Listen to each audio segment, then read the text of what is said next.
GM wants to give its cars a high-tech upgrade, including AI and a new eyes-off. In the heart of America's car culture, a revolution is quietly unfolding, one that could change the face of the automotive industry forever. For decades, the massive SUV and pickup truck have been symbols of American success, pride, and power. But what happens when these symbols of excess and luxury suddenly become financial liabilities? The answer might just surprise you. In 2024, the once booming car industry is in crisis. Showrooms across the country are filled to the brim with unsold vehicles, dealerships are shutting their doors, and the road ahead looks uncertain. The giants of Detroit, GM, Ford, and Toyota, once pioneers of the American dream, are now grappling with an overstock of vehicles and a dramatic drop in demand. The market has shifted, and the days of the gas-guzzling behemoth seem numbered. At the core of this storm lies a troubling truth. The average price of a new car in America has crossed the $50,000 mark. For many consumers, that's simply too much. With interest rates climbing, monthly car payments are reaching new heights, sometimes over $780 a month, while insurance premiums on full-size trucks and SUVs have skyrocketed by 40%. Families that once splurged on the latest models are now stepping back, reconsidering what they really need. But the crisis goes deeper than just high prices. It's about a cultural shift. For years, Americans have been enamored with bigger cars, more features, and more power. The pickup truck, the symbol of rugged individualism and boundless freedom, became a status symbol, reflecting the success of the owner. But now, these once coveted vehicles are stuck in dealership lots, their value plummeting as consumers increasingly opt for smaller, more affordable cars, or even used vehicles that offer more bang for their buck. As the sales of full-size trucks and SUVs plummet, dealers are left with an inventory they can't sell. In desperate attempts to stay afloat, some resort to questionable tactics, registering unsold vehicles as demos or even selling them under false pretenses. While manufacturers try to reassure investors with promises of future success, some even turning to electric vehicles in a last-ditch effort to attract buyers, it's clear that the golden age of the American car industry may be coming to an end. The ripple effects of this crisis are profound. Banks are tightening their belts, refusing loans to dealerships that can't pay their bills. Thousands of dealerships are on the brink of bankruptcy, and the automotive workforce is shrinking. In Ohio, a once thriving multi-brand dealership shut its doors, leaving 30 employees without work, and the government, usually slow to react, is now being forced to step in and intervene. What went wrong? How did America's love affair with big cars turn into a full-blown economic crisis? And what does this mean for the future of car culture in the United States? Stick with us as we dive deep into the story of how the obsession with bigger vehicles and the culture that surrounded them led to one of the most significant crises in the automotive industry's history. In the next few minutes, we'll explore how this crisis unfolded, what the consequences are, and what might come next for the American car industry. The answers might not be what you expect, but they could just be the key to understanding the future of driving in America. In the early days of 2024, the American automotive industry was struck by a shockwave no one saw coming. What had once been a symbol of prosperity, freedom, and success, the oversized, gas-guzzling SUV and pickup truck suddenly became a source of economic distress. Across the country, showrooms that once buzzed with eager customers were now eerily quiet, with rows of unsold vehicles gathering dust. The industry's giants, GM, Ford, and Toyota, were facing an unprecedented crisis. In the heart of Detroit, once a thriving metropolis powered by the automotive dream, entire dealerships were left stranded with cars no one seemed interested in buying. The price tags had gone up, interest rates climbed higher, and the luxury of owning a truck or SUV was no longer a reality for many. It all began when the average price of a new car in the United States crossed the $50,000 threshold. Consumers had grown accustomed to paying more for luxury, but the escalating costs of vehicles were no longer justified by the benefits. In the past, a full-size truck, with its powerful engine and imposing size, was the pinnacle of American automotive culture. It embodied everything people loved about their country: strength, freedom, and individuality. But as the economy soured, the once desirable vehicles became burdens too heavy to bear. Monthly payments for these high-priced machines soared above $800, and consumers began to feel the pinch. Meanwhile, fuel prices remained volatile, insurance premiums surged, and the prospect of a large, expensive car seemed less like a dream and more like an anchor weighing down family finances. The real shift, however, happened when interest rates began to rise in early 2024, following a series of economic decisions by the Federal Reserve. Loans became more expensive and credit became harder to access. The average American household, already stretched thin from years of living beyond their means, now found themselves unable to afford the luxury of a new SUV or truck. Dealerships that had once thrived on the sales of these vehicles found their inventories piling up. The once untouchable Ford F-150, a perennial symbol of American strength, now sat in lots unsold, while customers walked away from luxury SUVs like the Chevy Suburban and Toyota Sequoia. In response, dealers began to offer aggressive financing deals, slashing prices and offering trade-ins at unheard-of values. But it was too little, too late. The market was already changing. Families, who once saw these vehicles as the ultimate status symbol, now turned to more practical, affordable options. Compact crossovers and sedans, once seen as too modest for the American family, were suddenly in high demand. Vehicles like the Honda CR-V and Toyota RAV4, once relegated to the periphery of the market, now ruled the roads.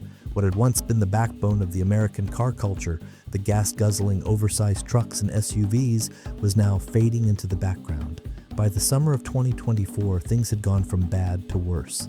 Inventory at dealerships across the country surged by more than 20%, as automakers continued to produce vehicles that were no longer in demand. GM's flagship Silverado pickup, which had once been a symbol of rugged American ingenuity, saw its sales drop by more than 30%. Toyota, whose reputation for reliability had kept it afloat in turbulent times, now faced the grim reality of unsold vehicles in every dealership. The country's obsession with bigger, more powerful cars had finally caught up with itself. The manufacturing giants that once powered the nation now found themselves grappling with overproduction, a massive inventory glut, and a shrinking customer base. The market had shifted, and the very vehicles that had defined the industry for decades were now its biggest liability. Behind the scenes, the situation was becoming dire. Dealerships across the nation began laying off staff, with thousands of employees finding themselves out of work as sales plummeted. In some regions, smaller dealerships had no choice but to close their doors entirely. The massive layoffs rippled through the economy, from factory workers in Detroit to salespeople in small-town dealerships. The automotive dream, once a symbol of upward mobility and American pride, now seemed like a distant memory. The crisis, it seemed, had no easy solution. The manufacturers, desperate to move their inventory, began offering ever more attractive deals. But even these tactics couldn't solve the fundamental problem. American consumers had changed. The high price of luxury, combined with the changing financial realities of the modern world, had left the giants of the automotive industry scrambling to keep up. The crisis didn't stop at the dealership level. As unsold vehicles accumulated, financial institutions began to tighten their belts. Banks, which had once been more than willing to offer dealerships financing, now began to pull back. The tightening of credit lines sent shockwaves through the industry. The massive loan defaults that followed further compounded the problem as dealerships found themselves unable to pay off their debts. The knock-on effect was devastating. By the end of the year, the industry was in a full-blown recession, with many automotive manufacturers reporting the worst financial losses in decades. What had once been an engine of prosperity for the country was now a heavy burden, and the future of the American automotive dream hung in the balance. By mid-2024, it became painfully clear that the crisis in the American automotive industry was not just a passing phase, but a fundamental shift in consumer behavior and market dynamics. The causes were many, but they all pointed to one undeniable fact: the market for large trucks and SUVs had become unsustainable. At the heart of this transformation was the sharp rise in the price of vehicles, particularly the trucks and SUVs that had long been the cornerstone of the American automotive culture. These massive gas-guzzling machines, once seen as symbols of success and rugged individualism, now became a heavy financial burden for many consumers. The price of new vehicles crossed an alarming threshold in 2024, with the average price of a new car in the U.S. topping $55,000. For perspective, this was a 25% increase in just 3 years. The cost of a full-size pickup truck, such as the Ford F-150 or Chevrolet Silverado, could easily surpass $70,000 with all the optional features. The steep price tag wasn't just for luxury models either. Even the base models, once considered affordable for middle-class families, had seen their prices soar. For many buyers, the dream of owning a shiny new truck or SUV was quickly slipping beyond reach. Monthly car payments shot up as well, with many families now facing monthly bills of over $800, not including insurance, maintenance, and fuel costs. As these prices grew, so did the gap between demand and supply. With the economy under strain due to higher interest rates and rising inflation, fewer buyers were able to qualify for loans. The Federal Reserve's decision to raise interest rates in an attempt to cool off the economy had sent shockwaves through the automotive market. In 2024, the average interest rate on a car loan reached a staggering 7.5%, a level not seen since the early 2000s. This made financing new vehicles incredibly expensive, especially for the middle class, who were already grappling with soaring costs of living and stagnant wages. As loans became more expensive and credit became harder to access, fewer consumers were able to purchase these high-priced vehicles. What had once been considered a staple of American life, the rugged, reliable pickup truck or the spacious, luxurious SUV, now became a symbol of excess, unaffordability, and financial insecurity.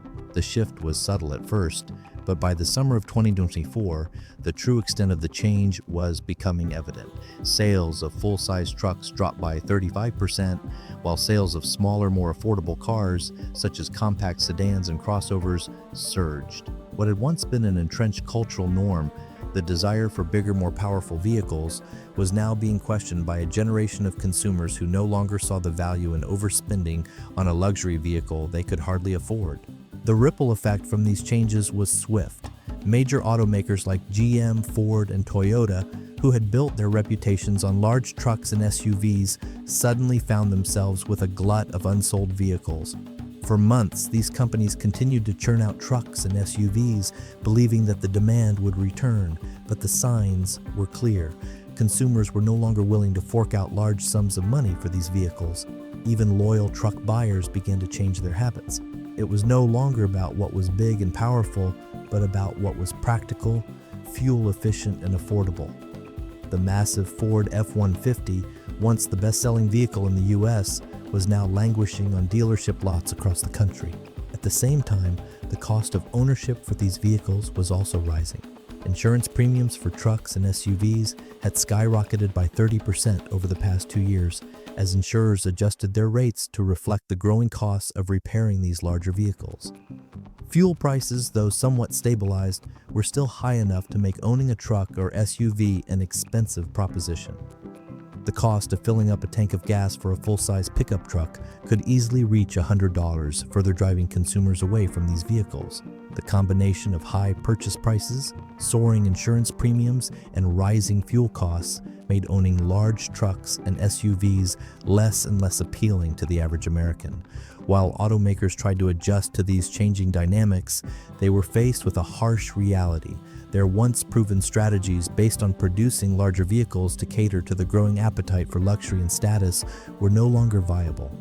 Some manufacturers tried to pivot by offering more fuel-efficient models or electric vehicles, but these too were met with resistance, and the infrastructure for electric vehicles remained unstable, with charging stations few and far between, especially in rural areas. The price of electric vehicles, too, was steep, with many models costing upwards of $50,000, not much cheaper than their gas-powered counterparts. Even government incentives and subsidies were not enough to sway consumers, especially in an environment of financial uncertainty. The result was a market imbalance of staggering proportions. Car manufacturers were stuck with inventory they couldn't move, and dealerships were left holding the bag. The overproduction of trucks and SUVs, combined with a lack of consumer interest, was pushing the entire industry toward a tipping point. What had once been a golden age for American automakers was now teetering on the brink of collapse as the gap between supply and demand widened further and the pressure on manufacturers and dealerships mounted. By the fall of 2024, the American automotive industry found itself spiraling into a crisis with no clear exit in sight. For months, dealerships across the country had been clinging to hope, implementing various measures to stay afloat in the wake of plummeting truck and SUV sales. But as the days turned into weeks and then months, it became evident that the situation was far worse than anyone had anticipated. For the first time in decades, major automotive dealerships across the nation were being forced to confront a painful reality. They were sinking, and fast. The problem was no longer just about unsold vehicles, it was about survival in an industry that had relied on larger-than-life sales figures, consumer credit, and aggressive marketing strategies. In the heart of the crisis, car dealerships were facing astronomical financial pressures. Many were now paying more in interest on their unsold inventory than they were making in sales. To make matters worse, a significant number of independent dealers found themselves unable to secure credit to purchase new stock, as banks had tightened their lending criteria in response to the rising tide of defaults. This credit freeze was devastating for small dealers who didn't have the same access to liquidity as the larger chains. These smaller dealerships, once the lifeblood of many rural and suburban communities, were particularly hard hit. Some had to turn to extreme measures to keep their doors open. In some cases, desperate dealers had to remortgage their homes or take out personal loans just to pay off their existing debts. In other instances, they resorted to drastic tactics to offload inventory. A Chevrolet dealer in Ohio, for example, was caught registering unsold vehicles as demonstration models, just to reduce the financial burden of having them sit idle on the lot. These vehicles, which had been sitting unsold for months, were suddenly classified as demo vehicles, a technicality that allowed them to escape certain fees and taxes. This not only reduced the cost of ownership, but also allowed the dealer to temporarily reduce their overall inventory on paper. Unfortunately, this kind of sleight of hand was being mirrored in other dealerships across the country, and it soon became clear that many of the industry's most trusted dealerships had resorted to creative accounting and deceptive sales practices to stay alive. To make things even worse, the shrinking number of customers meant that dealerships were being forced to cut back on staff. Salespeople, who once thrived in the busy hustle of the showrooms, now found themselves standing idle.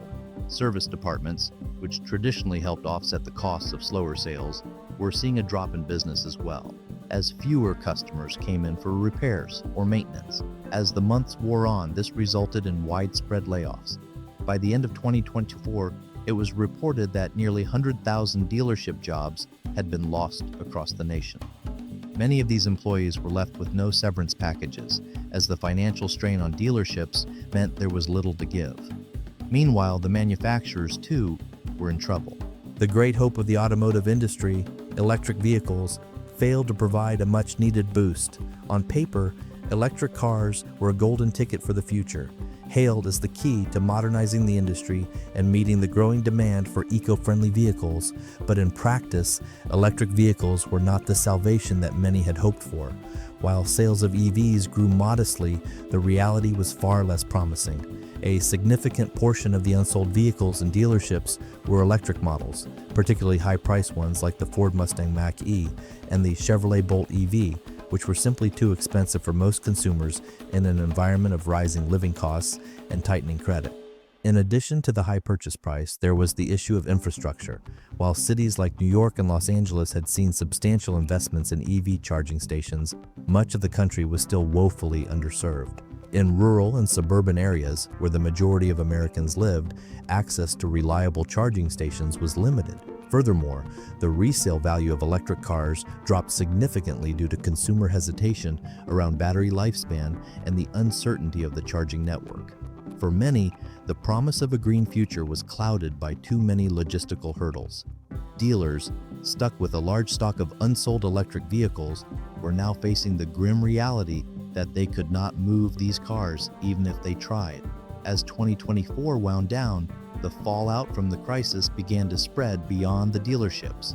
The tightening of credit lines had not only impacted car sales, but had also caused a ripple effect throughout the automotive ecosystem.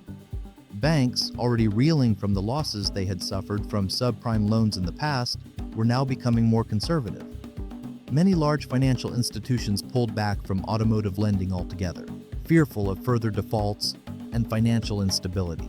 Smaller banks and credit unions, too, followed suit as car loans became increasingly risky.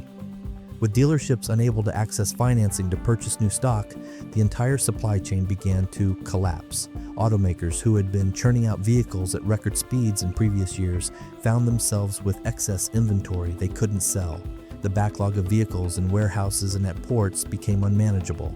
By the end of 2024, reports revealed that several manufacturers had scaled back production lines by as much as 50%, with plants sitting idle for weeks at a time. Even the major players, GM, Ford, and Toyota, faced severe consequences. Some of the larger factories in Michigan, Tennessee, and Texas were forced to temporarily lay off workers due to plummeting demand. In response to the crisis, the automakers tried to pivot, offering aggressive sales incentives, discounts, and even extended warranties in a bid to lure buyers back into dealerships. But it wasn't enough. Consumers who had once flocked to dealerships with the promise of flashy new vehicles were now more cautious, holding onto their money and waiting out the storm. For many, the idea of spending tens of thousands of dollars on a new vehicle was no longer an attractive option, especially when their jobs, their homes, and their financial futures felt uncertain. By early 2025, the economic consequences of this collapse began to make their way into the broader economy. Many suppliers of car parts and raw materials, once thriving on the massive demand for vehicle components, now face layoffs and downsizing. A ripple effect was felt in communities where large factories had once been the backbone of the local economy. The United Auto Workers Union, which had been vocal in its demands for better pay and benefits in the past, found itself facing a different challenge altogether: the threat of widespread job losses across the sector. In Michigan, entire towns that had once depended on car manufacturing for their livelihood now watched in despair as their local factories stood empty. As 2025 progressed, it became clear that the automotive industry was facing its most significant crisis in decades. The obsession with bigger, more expensive vehicles had come crashing down, leaving in its wake a fractured industry, high unemployment, and a growing sense of uncertainty about the future of driving in America.